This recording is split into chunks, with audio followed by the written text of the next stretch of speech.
We're in Baxter Springs, Kansas, and we're here at the Baxter Springs Heritage Center and Museum. And we're going to pop in, we're going to meet with the curator and tell us a little bit about the museum and take a little tour. So let's check it out. So we've got 6 rooms under roof with a total of 20,000 square foot of space. Each room is a completely different component of display. You walk into the first room and you're met with a vintage bank counter out of one of the banks that used to be here in town on your left-hand side, but then on your right-hand side is our Civil War story. In the era of bleeding Kansas and Kansas coming into statehood, we touch on all of that and how it affected this area of the Kansas territory. By the time you get to the end of the first room, you're seeing World War I. So we go from the Civil War through the Cowtown era, World War I, and then the next room, which is our second building, you start off with vintage Victorian parlor and Victorian style furniture. We've got a millinery shop, vintage wedding dresses. My favorite one is the one from the 20s. It's just glorious. One of the most unique things in the museum that I personally think is unique is in our wedding dress display, there is a Victorian hair wreath. And it is a wreath about 18 inches across, and it's made out of hair. And the rosettes on that are so intricate. It's amazing. But we also step to the back of the room and we touch on the evolution of World War II and Korea and Vietnam. We go into our third gallery room on the main floor, and you've got noted artists of the area. We've got the Native American story, which touches on many different nations that came through Baxter Springs or were part of Baxter Springs' history in general. The African American story. Most people don't realize that immediately following the cessation of the Civil War, many freed slaves were able to leave that area, and many of them came to Kansas. And there's a whole history through Kansas about their search for freedom, their search for a better life, their search for equality. Some found it in places like Nicodemus, and others didn't, and they kept moving. But Kansas was a huge destination after the Civil War. And then we step back, something a little bit lighter, and we step into the era of baseball and Mickey Mantle and his story with Baxter Springs and the Baxter Springs Whiz Kids and the evolution of cameras through the era and Route 66. And that finishes our main floor. You get downstairs and you're immediately greeted with a little area that me, who's pushing 60 now, I've nicknamed that whole area. I remember that. You walk in and you're very much greeted with that grandmother or that great-grandmother that you had in the 80s and the early 90s. The jewel tea, the aluminum pots, the older vintage cook stove. And so it's this very much a throwback era. And then just around the corner from that, we have a series of vintage washing machines. So it's very much, I remember that.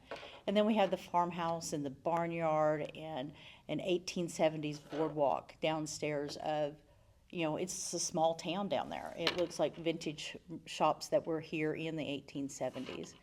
And then the secondary room, it is dedicated to our mining gallery. The Tri-State Lead and Zinc Mining District that we are a part of here provided, the majority of the lead and zinc that the U.S. government needed for both World War I and World War II. And, there was enough lead and zinc pulled out of the ground in the Tri-State District, which, Joplin, Kansas, and Missouri, to create 3 Empire State Buildings. That is a lot.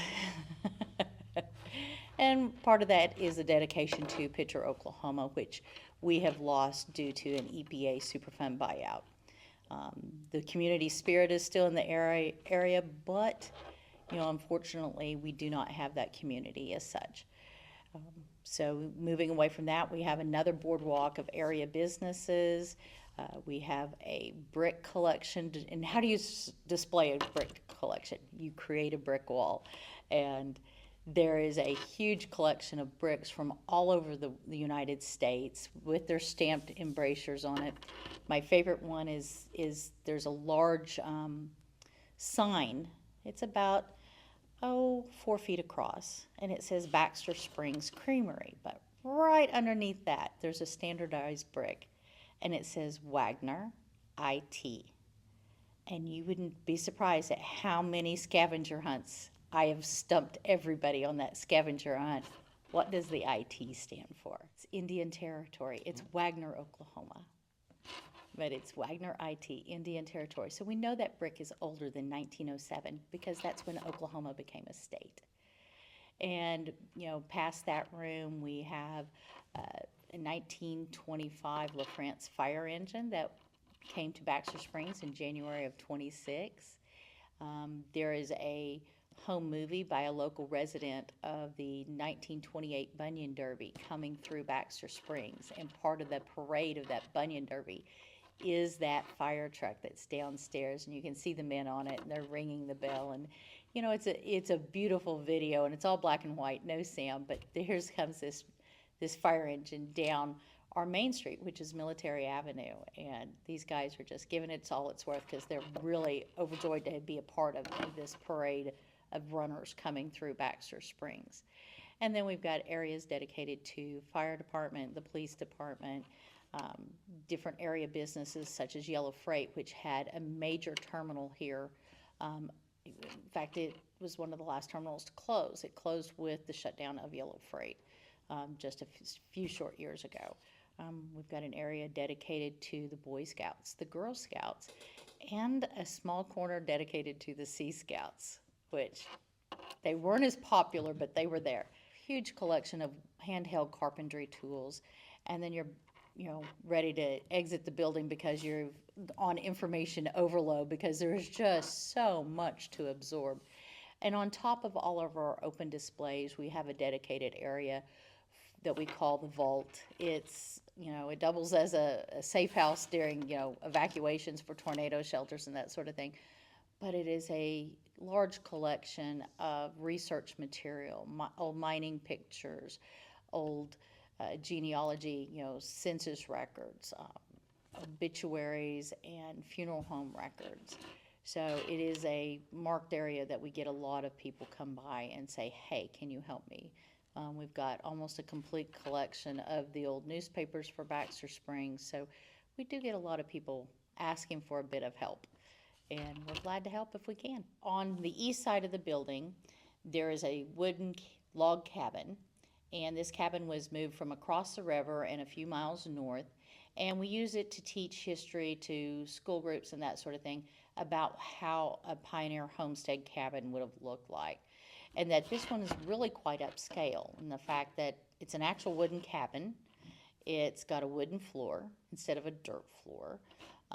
There are cutouts to allow airflow, but on top of them just being a shuttered cutout, there is also a glass pane window that can hinge open to allow sunlight in. At the back of the building, we have some older mining equipment. There's also a caboose and a tank.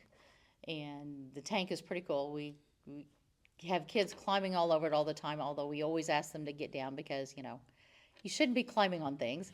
But they love the tank. They think it is way cool. And then in the corner between the cabin and where all of that equipment is, there is some very old vintage playground equipment. There is a merry-go-round that is too fun because, anybody who from the 80s and older, you remember these merry-go-rounds. You spin them fast and see if you can stay on. And so we have just a few pieces of vintage playground equipment outside. So it's very much encompasses many different levels of history through the area. There is not an admission fee. We do ask that groups who are planning a tour do call ahead and schedule to make sure that there's staff availability to accommodate extra people in the building.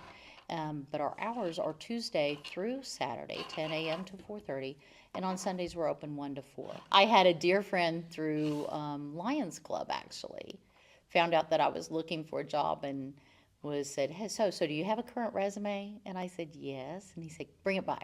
Drop it off with them. They'll take care of it. And so I dropped it off, and just a few short weeks later, I was handed the keys, and everybody said, "Here you go." And that was almost 9 years ago. So it's been a very much blessed journey. And the friends I've made along the way, and the touches of tourism that I get to accommodate in this area, and the people I've befriended through the tourism factor. We've got a close working relationship with the Visit Joplin, with Ottawa County, and their tourism factor there. Obviously, we work closely with Galena and Riverton and assisting tourism through this area. We've got so many trails that promote tourism. Obviously, Route 66 in 1926, Route 66 became an established route, and so in 2026, it will be 100 years old. And so there's a huge, huge tourist attraction for this favorite road of the United States becoming a century old. Thanks to Mary for spending some time with us here today. This really is an incredible little museum. It was pretty busy, people coming in and out the entire time I was there, and I only showed you a small fraction of what is in this museum. You could spend hours and hours, and it's one of the best small town museums I've ever been to.